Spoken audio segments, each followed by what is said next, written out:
Sad লাগে আর কি। যাই হোক, আমার আর বলার কিছু নাই, আমি এটা নিয়ে কথা বলতে চাই না, খুব স্যাড লাগে এইসব জিনিস দেখে। 2 কোটি টাকা ঘুষ দিয়ে গতকাল রাতে জামিন পেয়েছেন জনপ্রিয় কন্টেন্ট ক্রিয়েটর তৌহিদুদ্দিন আফ্রিদি। হ্যাপি ওয়ার্ডস। তবে জেল থেকে বের হওয়ার পর স্ত্রীর সন্তানের দিকে নজর না দিয়ে সে বারবার শুধু রাহির কথা বলছে। কি করলো সে রাহির সঙ্গে, বা কি বা করতে চলেছে, চলুন ঘটনার বিস্তারিত জেনে আসি। তৌহিদুদ্দিন আফ্রিদি একসময়ের জনপ্রিয় একজন কন্টেন্ট ক্রিয়েটর, যার পেছনে ছুটতো লাখ লাখ ভক্ত অনুরাগী। সেই তৌহিদুদ্দিন আফ্রিদি কতটা ভয়ঙ্কর সেটা তার বিশ্বস্ত বন্ধু রাহি প্রকাশ করে দিয়েছিল।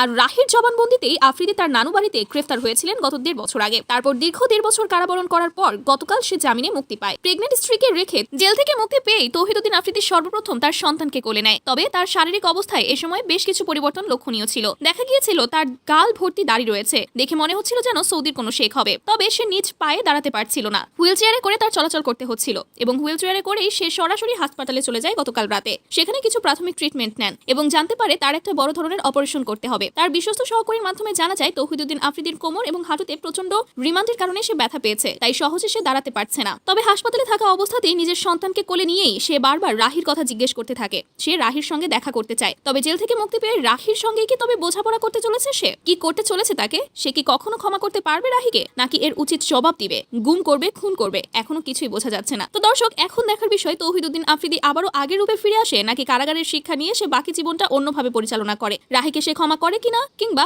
রাহিকে কি শাস্তি দেয়, এই সব কিছু জানতে হলে অবশ্যই আমাদের সঙ্গে থাকতে হবে। এবং এই বিষয়গুলো নিয়ে আপনাদের কোনো মন্তব্য থাকলে কমেন্টে জানাতে ভুলবেন না। ধন্যবাদ।